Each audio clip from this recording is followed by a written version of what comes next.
afternoon, everyone. So I want to, before I start, hold in tension, I think, three things. One, we just heard from Reverend Peggy about stories and whose stories we hear, and at what point do we start that story and come to it. For those that remember the 1970s movie, The Network, yes. I'm not going to do the real energy that we had from the lead character because it'd blow out the streaming service on audio.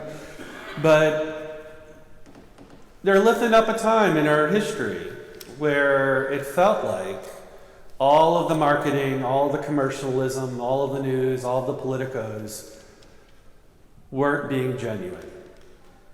Maybe we can relate today. And we're mad as hell and we're not going to take it anymore. And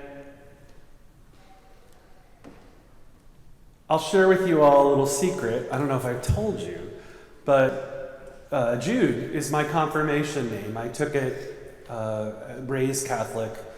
And one of the things St. Jude is known for, he'd go around and in the stories, disrupt, break up, destroy false idols of the time. And so we're going to do that in a modern way today and shatter some of our American false idols. Are we okay with trying that out today? Good, this is the right place to be right now. I learned something about eagles a little while ago. You see them a lot on car commercials where the company wants to sell power or patriotism through a car, right? The car zooms by, probably on a majestic curve at high speeds that is utterly nothing like we will ever experience here in New York City, right? And then the eagle soars overhead and makes a cry, this majestic cry of the symbol of our nation. The only problem is they don't actually use an eagle's cry in the commercials. The cry we hear of is a hawk. I think a red-tailed hawk. I think. I might be partial, it's my alma mater undergrad, but that's apropos of nothing. Hawks sound more like powerful predators to our ears. So all the voiceovers swap in hawk sound. Eagles sound like most other birds. They have this high pitch, but cute range of sounds. They even can make a noise that, to my ear, sounds more like the laugh of a hyena. Cute, sure, but I don't really think of them as powerful. I totally get why companies would swap out the sounds to sell more cars. Power and patriotism are strong motivators for our consumerism, but it's so pervasive that it took me 40 years to learn what our national emblem, mascot, animal actually sounds like. Because of capitalism. I'm not really sure I can think of a better metaphor for our national crisis than this. We identify nationalism with patriotism, right? And patriotism with force and power. And we overlay that with our national emblem, the eagle. And I'm going to put a little asterisk in here for you to remember later. Force and power. We could throw in how we understand masculinity, right? Okay, but I'm not going to go into that yet. I remember as a kid learning that Benjamin Franklin wanted our national emblem to be a turkey. I think this is a little bit more commonly known because the turkey is the most intelligent of birds at the time. He lost out to an apex predator, right? And the eagle won't do today if it's sounding like a laughing hyena. So we make it sound like what we value, power, right? Power. It's the modern trinity, our contemporary idolatry. Power, patriotism, and purchasing power. We like power so much, we say it twice. And the reality right now with all the boycotts going on, that is real power. That might be the only thing that helps us. I don't know. As we slip toward fascism. And I'm going to say it over and over because we need to learn our language on how to survive in this post-fact era when we're not actually getting told the truth all the time. Reminder, fascism is a political ideology that seeks to centralize capital, make the rich richer, demonize a racial, ethnic, religious, sexual, or gender identity. Think Muslims, Arabs, Latinx, and the queer community, particularly trans and non-binary folks these days. Although in every day, it's first the trans and non-binary folks. 3, usually uses protectionist economic policies. It's to create the illusion of national self-sufficiency. Today, think of it as tariffs, and 4, a disdain for democratic norms, and 5, the call for increasing militarism. So as we slip toward fascism, knowing our history, naming a thing for what it is, and a rigorous quest for facts become more and more critical to our democracy. This is why learning that I've been taught a lie about what an eagle sounds like bothers me so, and it's a little bit too much on the nose, but it's easy to preach on. And why that lesson is so important as we enter into this, whatever this part of our nation's story is going to be. Changing the voice of the eagle to match our need for power in our patriotism is the spirit of our times. In our post-fact era, we demand reality conform to our opinions. This is most prevalent in the rise of white supremacy in our streets. Whites are beginning to shift into the minority in our nation. It's been going on for a while. And whites have been the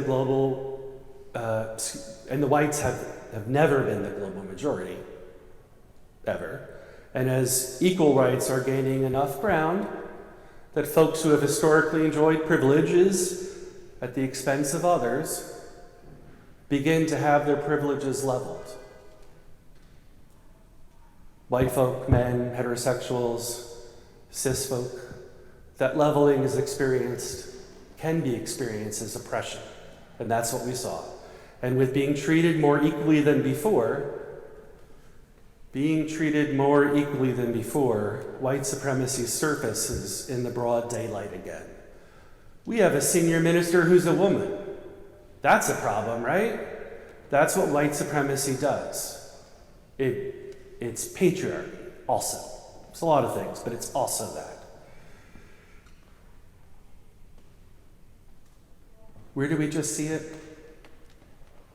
Our generals, right? A black man and a white woman who had been serving for decades were the only to be removed by this administration. We can't have that. People have to get back in their place. The clarion call of the commercialized patriotic bald eagle, always strident, never nuanced. Things are this way or that way, right? There's no wiggle room. There's no everyday story there. It's just this or that. In order to sell a set of goods, material, spiritual, philosophical. It's a perfect emblem for this rise of white nationalism in our country. I would mock it if it weren't so deadly dangerous to the fabric of our nation. Religion today, at its best, needs to address the dangers of this post-fact era.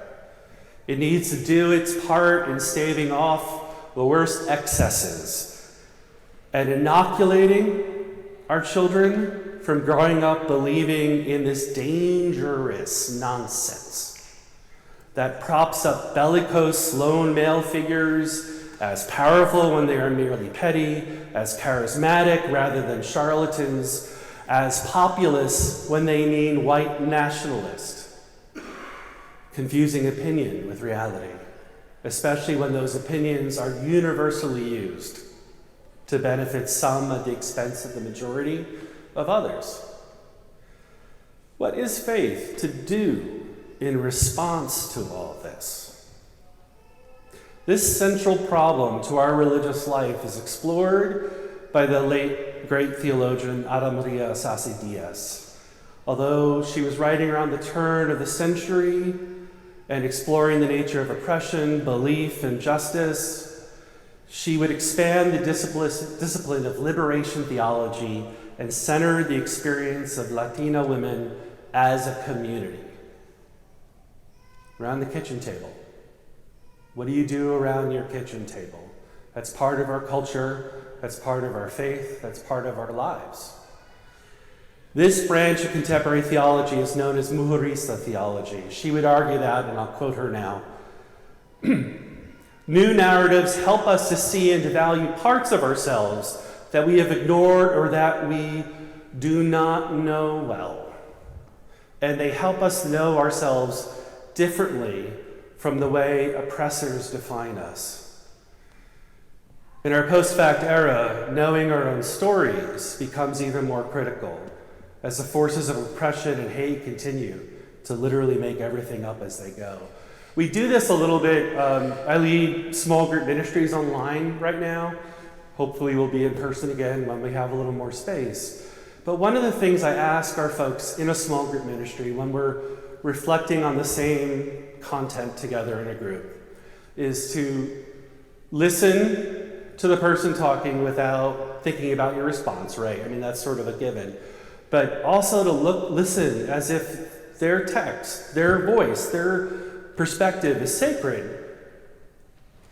It may not be true to you, but to value what they're saying enough that you're present to it and how it might have nuance or meaning into your own experience, right? Not to listen to argue, but listen to understand, but also listen to connect, to be in relationship, to make room for not actually knowing what the next answer is going to be. Nuance. I'm going to quote her again. As social beings, we are called to relate to all those around us, and this we can do in a non-discriminatory way, only if we emphasize what connects us, if we understand the injuries produced by exclusion and isolation. Decentralizing ourselves would help us to be cognizant of what connects us, and to do this, we must stop making ourselves the point of reference. Well, what does she mean by that? She's going to give an example in her writing of a story of a white mom who sends her kid to school, first day of school, and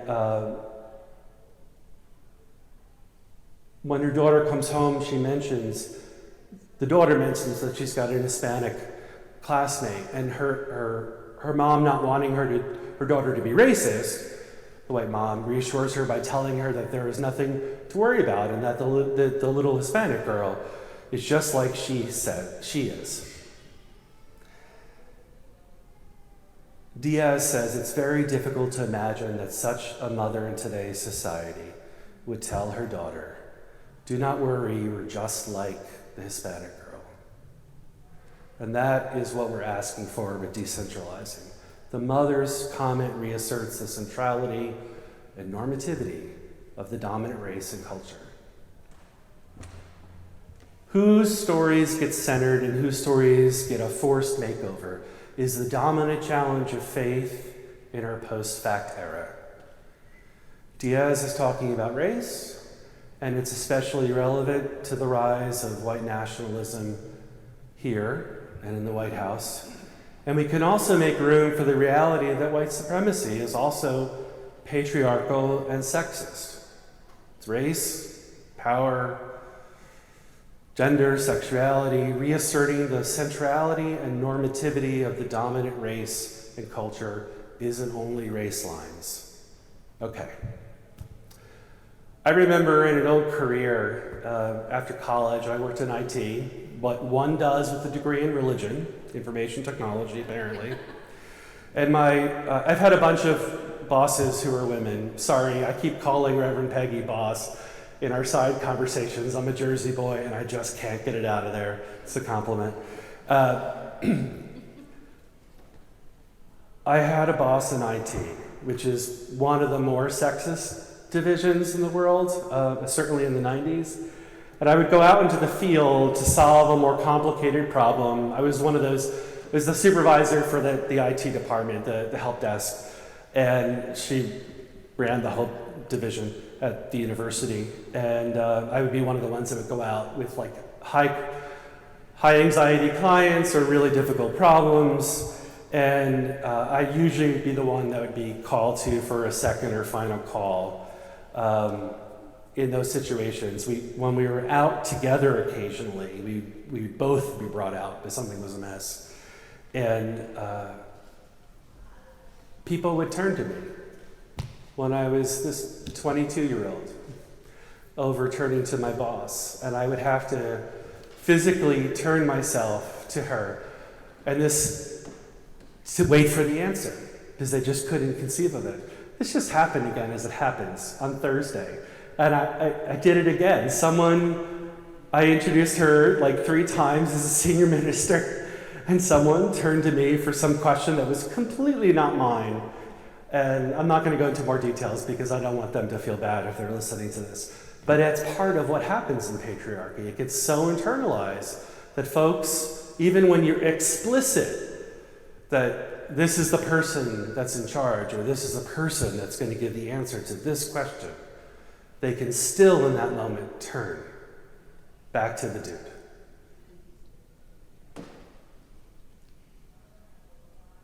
Think about my godmother, who's my cousin. She died last summer at a young age, 64, 65. She was the first electrician woman in New Jersey back when she got trained to be an electrician in the 90s. And she did that for a while, and she'd go out on sites. And what she would experience when she would cross the border of the job to the mall to do her electrical work, the dudes would stop her and ask her for her ID. The first day of work, the 10th day of work, the 3rd month of work. Power, who gets to belong, whose story counts.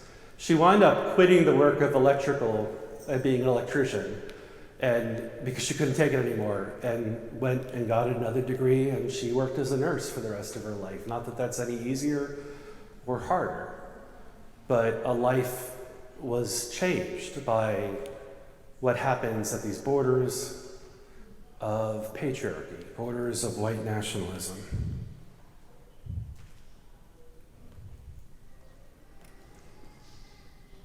So let's all be careful. Let's all be vigilant to whose story gets centered over and over again, because it has real repercussions in our everyday experiences. And right now, it appears that a white nationalist story is getting centered more and more. I know more about what an unelected billionaire has to think about the world than I know about most of what my elected politicians have to say at any given minute. And that should be disturbing to our reality. We are all healthier for learning from the range of human experiences, because that's reality. We are a range of human experiences in the world. We are spiritually more whole the more we are pushed to not center our own perspective as objective reality. It can be a spiritual practice to bear witness to the witness of others. Compassion for the sake of compassion, it's a religious expression. It's also the path to building the beloved community, even and especially when things are troubling. Ada Maria Sasa Diaz's theology is an especially good answer to the poison of white supremacy, where that props up an individual racial group as superior and powerful, which is a story we've heard since the dawn of time and always ends in chaos and hardship and a hellscape. As sincere as the eagle dubbed over with a hawk's cry, Diaz focuses her theology on what she calls lo cotidiano. It's a Spanish word that means everyday. As in our everyday doings and our everyday strivings of everyday people. Lo cotidiano has to do with the simple reality of life, as she says, to those immediate necessities, to the crises that grassroots people have to face daily, and to the wisdom They show when in some way or other they survive. So theology, when it comes down to it, is how we make and understand meaning in our lives. Diaz is asking us to do theology based on the everyday struggles for life and meaning to survive, rather than the stories that we're being fed of the powerful and the privileged. Faith in a post-fact era is being in relationship with and bearing witness to the pain caused upon those most impacted by the degradations of power and privilege. I think about the ministry of Brother Zachary. He's leading with us with Worthy Now. Our church is literally helping to center access to the stories of the most marginalized who are incarcerated in our country through the Pen Pal ministry. Incarcerated folks, centering the needs and the stories of someone other than ourselves. I think about all the UUs across the country who join in with local rapid response networks, some that we've created ourselves, literally agreeing to bear witness and accompany an immigrant facing immigration courts right now, migrant courts, centering someone else's story. And in the act of bearing witness, not only are we helping someone feel less alone and lost in their system, not only may we understand something better than we did before, but facts also show that judges rule more favorably toward immigrants who have connections to the community. Us showing up and witnessing actually has power in our legal system still. Faith in this post-fact era may not be able to argue our way to people believing facts again or you winning an argument. But we can do our part in reknitting community by bearing witness to people and their everyday struggles. That might mean pausing ourselves in every or any moment when we're about to argue with somebody about something that we feel very strongly about to look for pathways to connect. We may not be able to argue our way through any of this, but maybe we can be the models for the world we want to create. Amen, and blessed be.